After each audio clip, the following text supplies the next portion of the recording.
Thanks, Mike. Thanks, everyone, for attending this particular Zoom meeting. We have decided to basically just pull back the schedule a bit and do this roughly on a monthly basis now. Everyone's getting a bit zoomed out, I think. I'm going to ask for Aaron to give us a bit of an update first, based on GMA National. And then we've got Rick from Bortoli and Dan Nipperess from Clubs Queensland, who's going to sort of complete the session. So it should be really interesting. And over to you, Aaron. Thanks, Wags. Okay, so from a national point of view, we haven't had a board meeting since our last Zoom. Our next one's coming up on the 25th of August, so I'll probably have more information at that stage. But what I can update you on now is BMI, and there'll be an EDM that'll come out on this tomorrow. I think Paul Vardy's sending it. BMI is looking to go remote instead of face-to-face, potentially around the October, November mark. And what we're looking at doing is setting up state hubs. So essentially the Queenslanders that are doing the BMI will get together and obviously do the course while zooming into the lecturers. So there'll be more information on that coming out over the next day.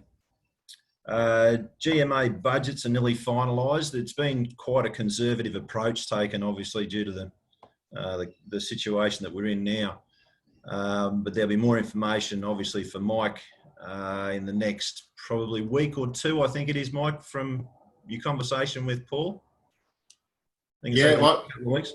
Yeah, I thought we were pretty done on it, but I haven't seen a final one. But I think they're just finalising just a couple of the sponsors, and then we'll know more. So once that's finalised, which will be in the next week, I believe, we'll be able to work out exactly what our program is for next year and what money we can allocate to different events. The service agreement for the one GMA model, obviously the executive of GMAQ are aware of this. Essentially, at the end of this year, it was planned to become the one GMA model, but obviously due to COVID, we've decided to extend that out. Not just COVID, I guess, also Jim Qld resigning and Paul coming on board. We're extending that out for another 2 years. So essentially it doesn't change anything from our point of view, but essentially the agreement will be re-signed for another 2 years. And then at the end of that 2 years, it'll become the one GMA model. But as I said, nothing from our standpoint changes. All the education, PD sessions, etc., that remains the same. Our golf events all remain the same as well. From my understanding, talking to Paul earlier on today, most of the partners with GMA are doing well. So in relation to the budgets, everything that we've got in there seems to be fairly well aligned. The only partner that has dropped off since the last year has been MSL. Their finance manager decided that golf wasn't the space that they needed to invest money, so they've pulled the pin from sponsoring us. But everybody else seems to be pretty much on track, and most of the sponsors appear to be doing fairly well through this crisis as well. So, which is a good thing for us. The last thing that I wanted to mention is I just think that there's been some great initiatives that have come out of this COVID period, especially, Wags with the WhatsApp messaging that he started up. So congratulations, Wags, on that one. Also, Mike and Wags are looking at a membership inclusion, which would be like a next generation type manager type program, which I think would be something very useful for GMAQ and potentially across nationally. So I think Wags will probably talk more about those two, or maybe Mike will talk more about those two in a bit. But outside of that, that's pretty much all that I've got from a national point of view. So if there's any questions, happy to answer. Any questions? Otherwise, just quickly on that, we are just putting together a couple of things. But yeah, from a Queensland perspective, it's tagged next gen at the moment, but it can be whatever. But it's really a membership offering targeted at not the general manager, the next tier down, whatever that might be, an assistant manager, a director of golf, a membership manager, but someone that might have a different requirement for education, and maybe trying to find an attractive sort of membership offering for them, as well as a different network that the GMs might have. It might be a slightly different network, and really having a cluster approach to that younger person and trying to find something that they might get value out of in being a GMA member. So should be good. We'll have more on that coming in the next month or so, I guess. And there's also just a review of our bursary, the amount of money and how we give that back to our members for various things. So there's more to come on that. Anything else, Mike, you wanted to talk about from GMAQ? Yeah, well, we're powering ahead. Fortunately, 3 of the states are still in good position with running events. New South Wales and Victoria, of course, are having a challenge putting anything together with getting people out with all the challenges they have with COVID.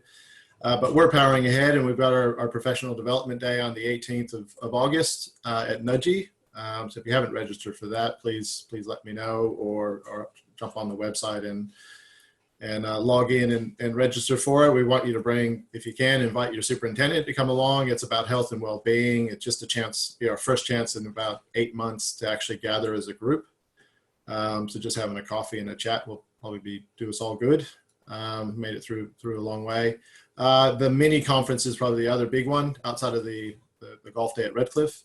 But the mini conference in October, if everything goes to plan, we'll have a day and a half event at Caloundra Golf Club, and we're still working through topics and speakers and some of that, which we'll probably have that in place to send out the end of next week.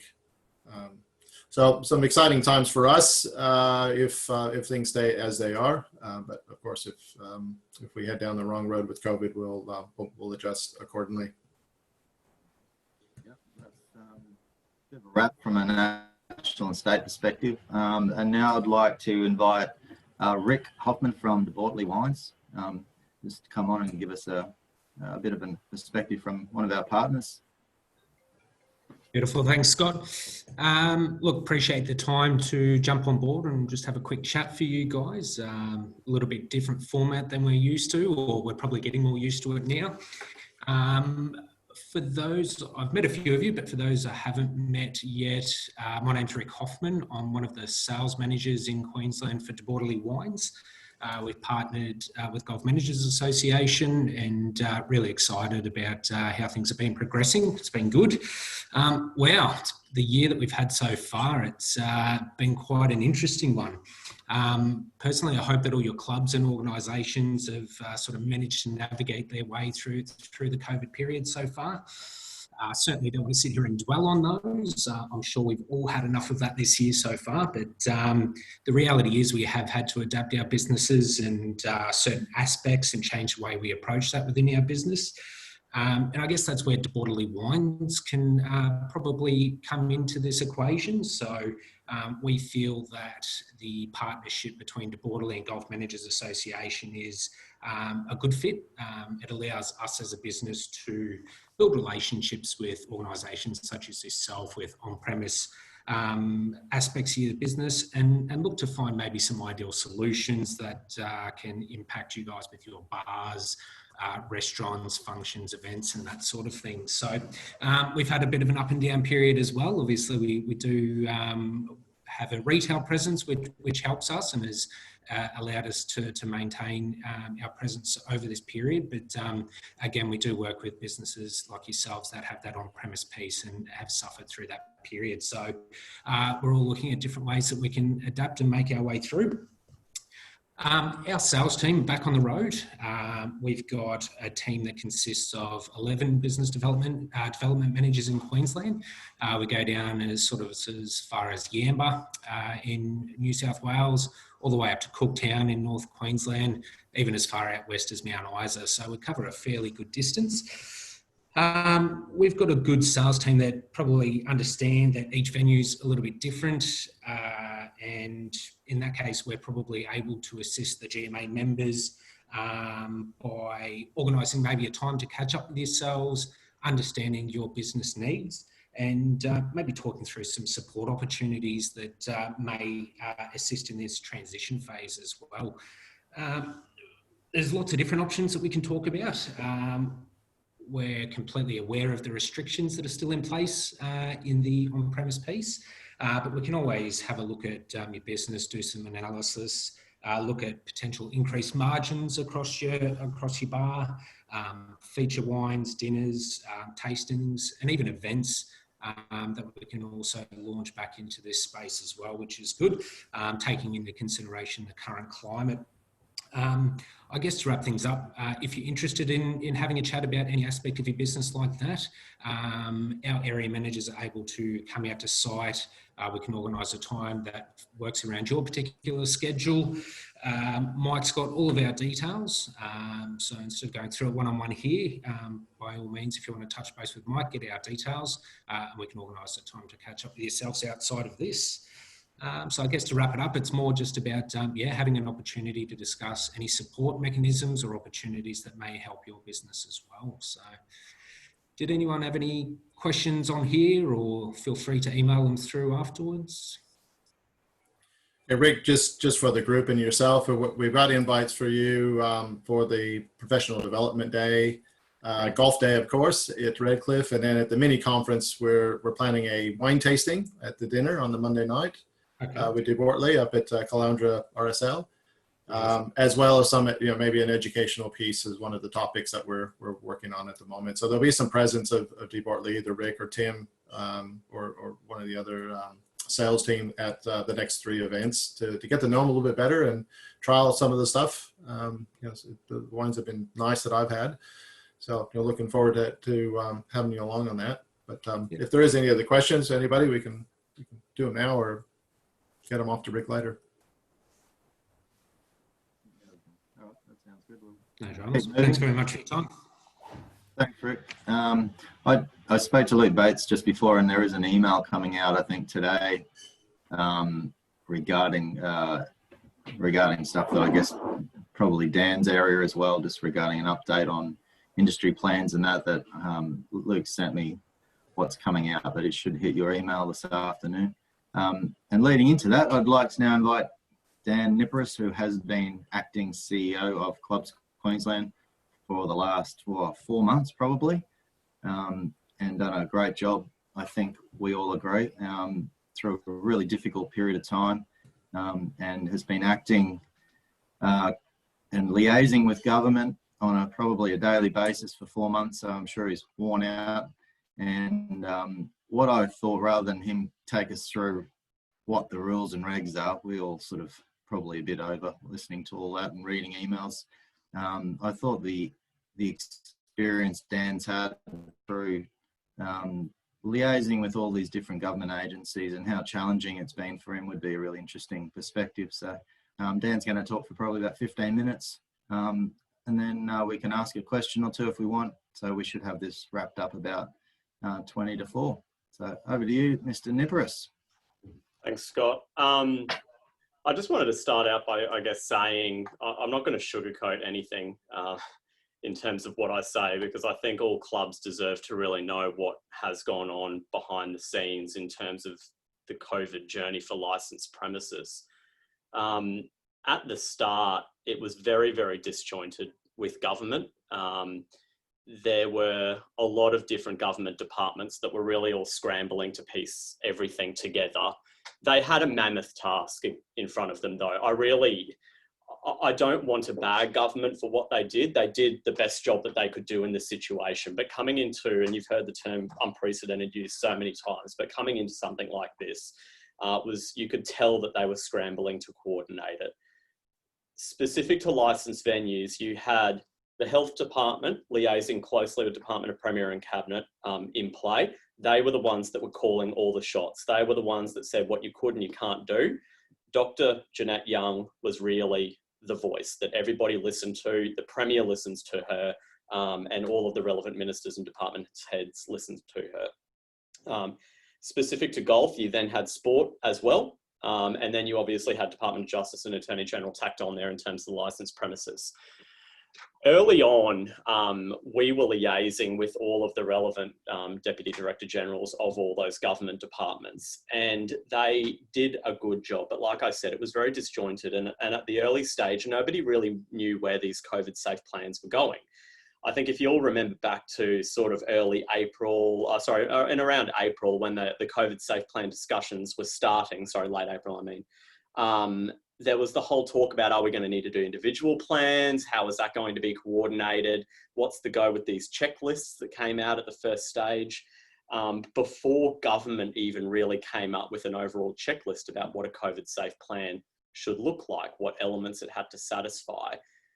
And then for sporting clubs, how that would interrelate to the actual playing of the sport. And that's obviously something that we liaise quite closely with Luke Bates, as well as all of the other heads of other sporting peak bodies, obviously doing what we do and taking care of all licensed clubs. We had bowls clubs to think about as well, so liaising with Bowls Queensland. It was actually easier for me to go through Q Sport and to go through that peak body, because then that would filter down into all of the other sporting peak bodies. The COVID safe plans in and of themselves, they were difficult to put together. We were, I'm going to say, essentially told by government how we were going to do the licensed venue industry COVID safe plan. And it was a decision by government to really lump everybody together in that COVID safe plan. There was really no way of not being part of that plan along with hotels. And for those of you who have seen the most recent ones, it covers every single aspect of licensed premises. So adult entertainment venues, for example, are captured in our COVID safe plan. So that's how broadly they've thrown the net over our industry. I partly think that that's because obviously it's easier for them to administer at government, but that's the reason they've done that.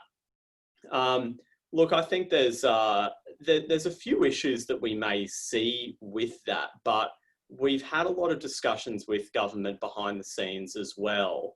And government are very aware that the industry, even insofar as licensed premises, varies greatly. So, you know, we've all seen the images through the media about the long lines out, you know, inner city and valley nightclubs. Are we going to be lumped together with them? And we've spoken directly just recently to the newly appointed Deputy Chief Health Officer that sits under Dr. Young.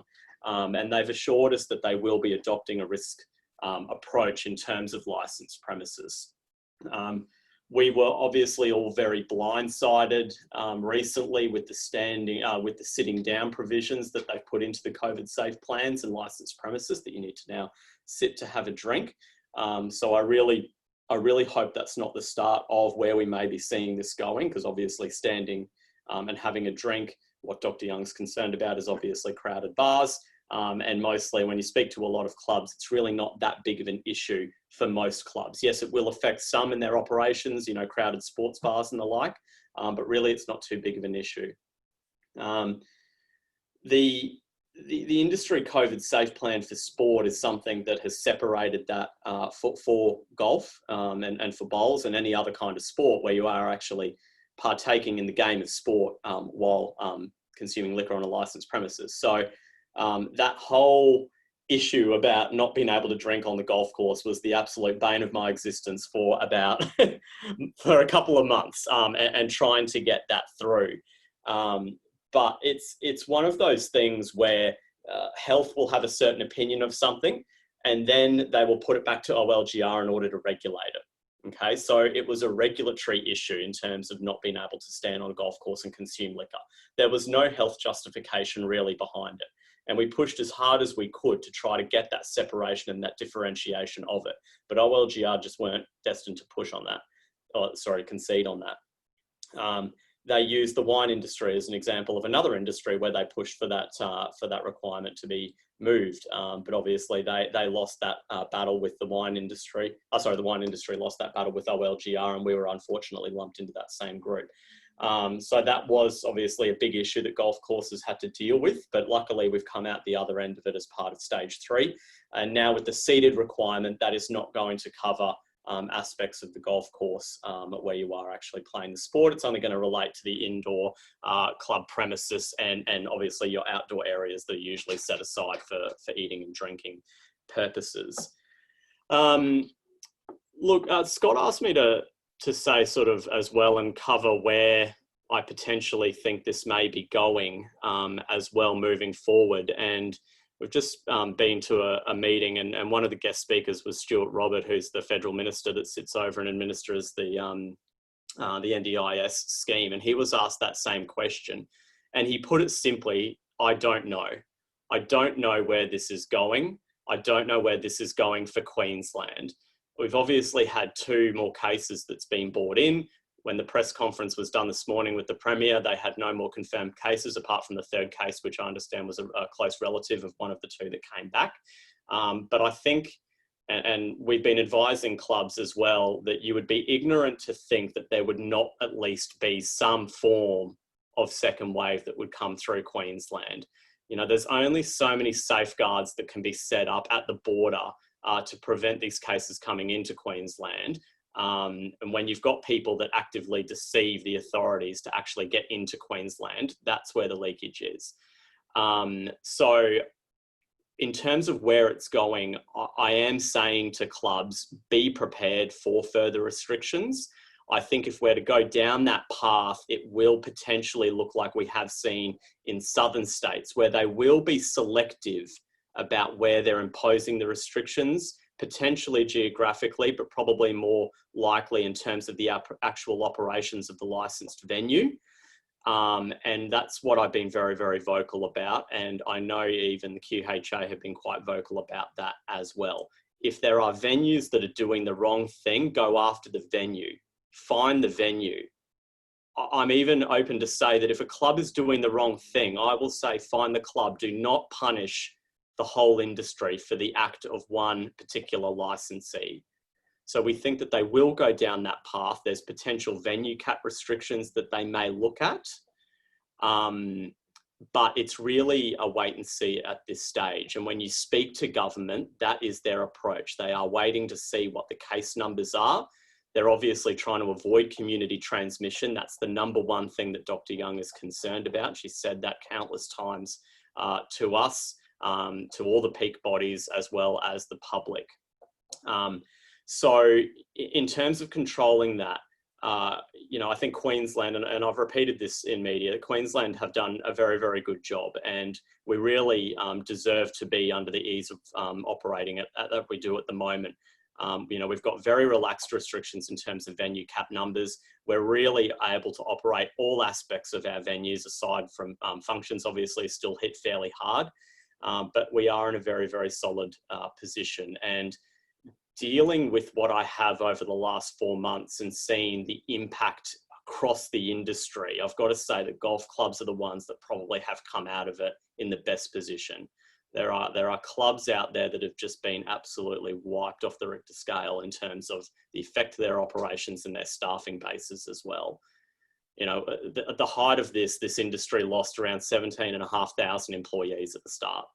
That's a massive chunk of people for the industry to lose. The overall net value, you can't quantify it yet. We've done our best to estimate it. Obviously, when we're doing our advocacy in terms of gaming tax concessions and all of those sorts of things, but it'll only play out later on about how much this industry has actually lost as a result of this pandemic. And it's obviously still very much open to how this is going to work out moving forward, whether we are going to be thrown back into further lockdown restrictions. But like I said, the government are going to be a lot more targeted with that approach. There's a lot more that they know about the virus. There's a lot more that they know in terms of how they can manage it, as well as what restrictions did actually prove to be better than others. So remember when we first started out, before the lockdown, we were looking at separate spaces. Clubs were building partitions and walls and all of those sorts of things. And then only a couple of months later, Dr. Young saying, no, that's not how the virus transmits. You know, if anything, by putting these sorts of things up, we're creating more touch points and more surfaces that can harbour the virus. So as we've gone through this, they have learnt more and more about it. So any further restrictions will be a lot more targeted. But, you know, I don't want to go out there and paint this rosy picture about what we could be seeing, you know, where we're out of it, we're out of COVID. That's just simply not the case. But I think, like I said, I think there's a lot to reflect on in terms of where we are as an industry and where we are in Queensland. And I really do prefer the language that Scott Morrison uses over that of the Premier. When you ever listen to ScoMo talk, he's always, you know, we're going to get through this. We're going to get through this together. We've come so far. Anastasia's messaging, though, is a lot more, I'm prepared to crack down where I need to. I will do this. I will do that. So I think that positive messaging is still important. And positive messaging to your employees and your staff is really, really critical in all of this as well. On the HR side of things, we've gone up nearly 300% on overall numbers of inquiries and advices given during this period. I know the issues that everybody's dealing with in terms of their staff, the JobKeeper scheme, it's been a great success. From my perspective, it's done exactly what it was intended to do, and it's kept jobs open. It's kept a lot of clubs afloat. But there are intricate consequences of JobKeeper that we're all dealing with. You know, the people who are just taking the system for a ride, making themselves unavailable for shifts, all of those sorts of things. But they're very, very minor. They're very minor issues in the broad scheme of things. So that's the other thing I wanted to push on is positive messaging to your employees as well. You really need confidence among your staff to be able to provide that confidence in the club and then in turn back to your patrons. Scott, I probably babbled on long enough. Did anybody have any questions about anything, really? The journey, how we got here, the approach we took to things, anything around the restrictions?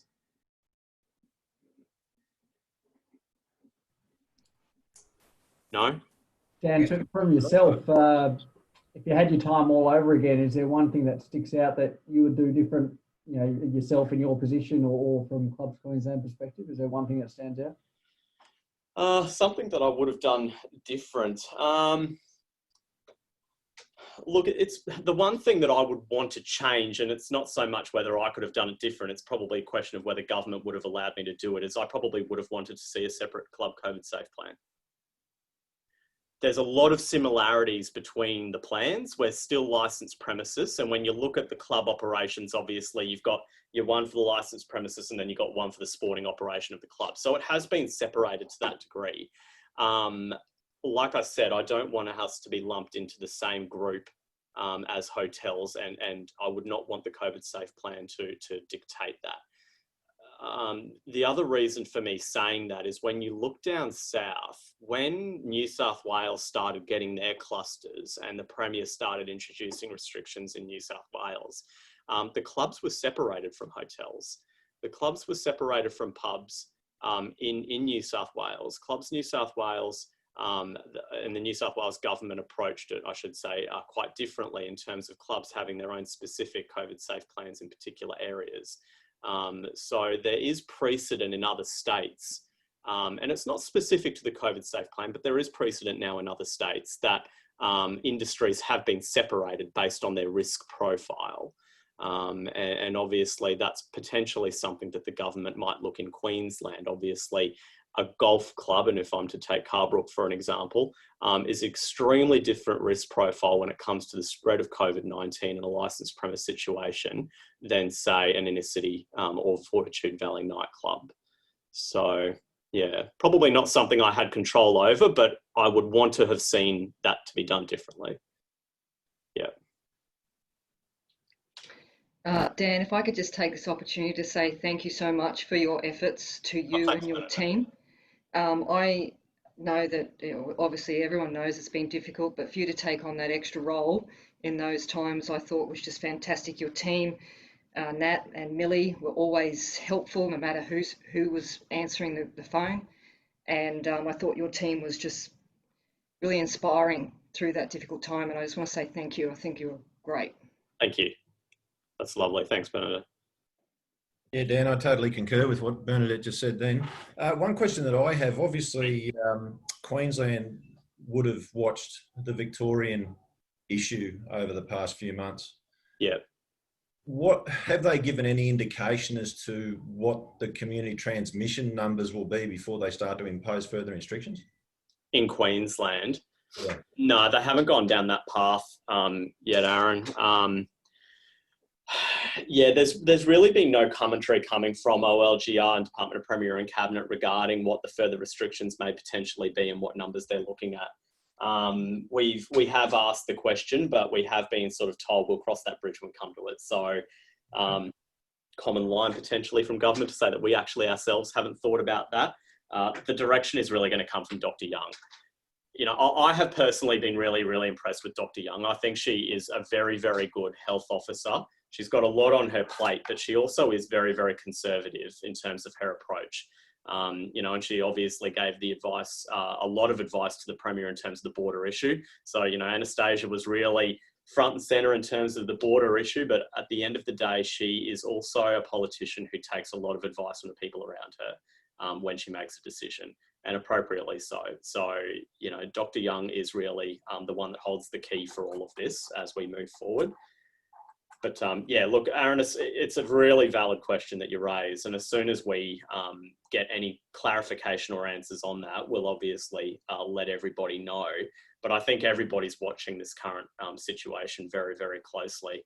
You know, again, I don't want to sound negative, but, you know, you'd also be ignorant to think that those two individuals being in the community for as long as they did and visiting so many places that they did, that there may not be, you know, any further cases to come out of that. You know, they went to so many venues, you know, in different areas of Brisbane as well. They were in South Bank, they were in Woodridge, they were in Springfield, you know, all over Brisbane City and the South Side. So, yeah, it's quite concerning. Yeah, I don't think we've seen the end of that one. No. Thanks, Dan. Dan, you know, with the stage 2 and stage 3 being brought forward, what was your thoughts around that? That seemed just, it was just difficult because nothing was in place really for us and for you guys, obviously. What was the thought process from government around that? Why didn't they stick to the dates they'd already published? They were coming under increasing pressure from all of the industries, including us. I think at that time as well, Queensland were recording really, really solid numbers in terms of the transmissions. The borders were still closed at that point. Obviously up until stage 3, when they were reopened on the 11th of July or whatever it was, fully anyway. I think it was the right move to make. I think licensees in particular were getting very, very annoyed by the heavy restrictions, especially at stage 2 with the pods that we were operating under and the really strict guidelines as well. Obviously as well, and clubs not so much implicated by this, but for this industry, the gaming aspect was also a huge issue for RSLs, leagues, clubs, and notoriously the clubs that operate with higher EGM numbers than golf clubs do. So there was a lot of pressure that was being put on government to move those dates forward, and I really think it was the right decision to make at the time. I think there was no real reason why at stage 1 and 2 that we were otherwise being held back, especially when such good numbers were being reflected in terms of transmissions, and the Premier maintained her stance on the border issue. You know, everyone's got different opinions on the border. That's the other thing that I've realised. So, you know, you talk about the border and it just depends on where the person is and what businesses they're in. You know, the clubs on the Gold Coast obviously were hit a lot harder by that. You know, talk of those around Coolangatta, when the border opened and Twin Towns recorded the profits that they did when gaming got the green light ahead in New South Wales than it did in Queensland.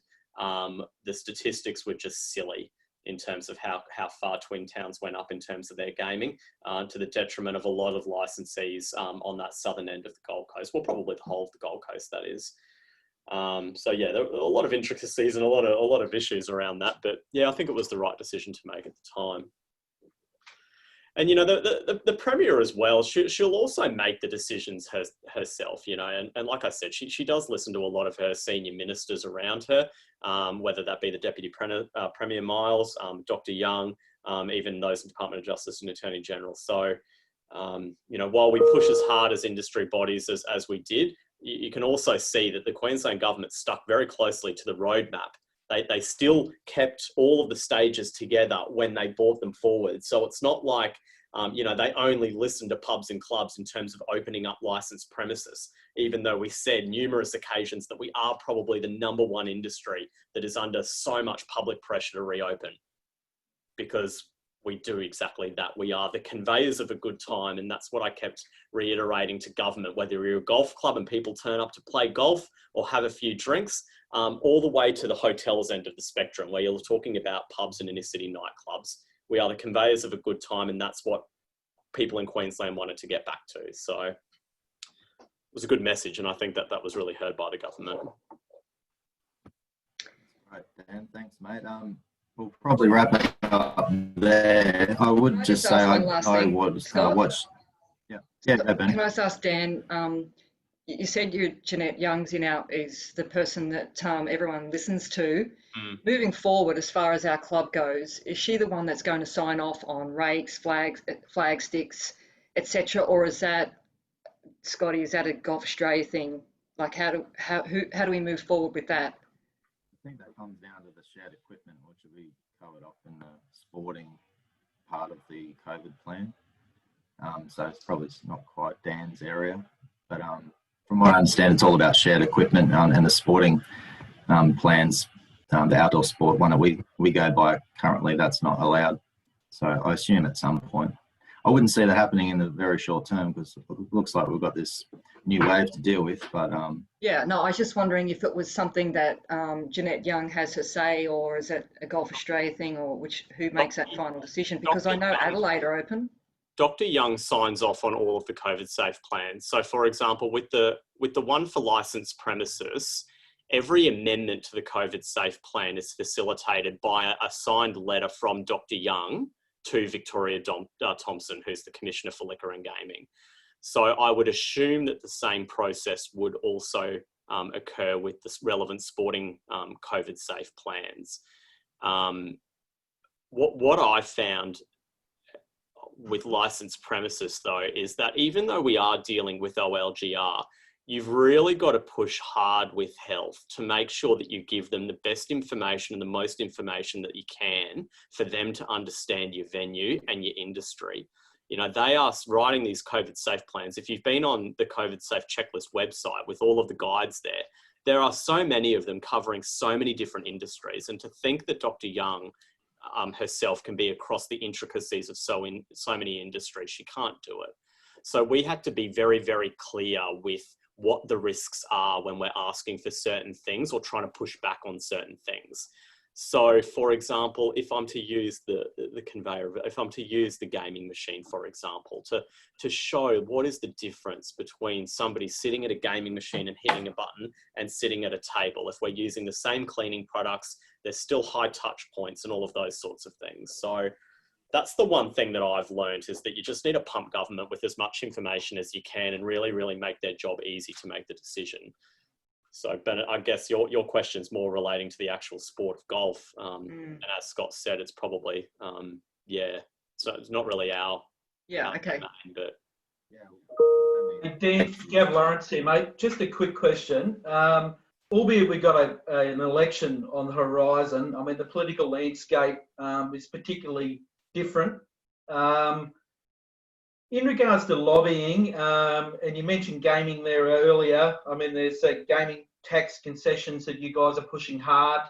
There's the EGM buyback plan that you and I have spoken about previously. Yeah. Mate, what's your thoughts and the realistic thoughts in regards to gaining any traction on these topics with either party, mindful of the environment we're in? Yeah.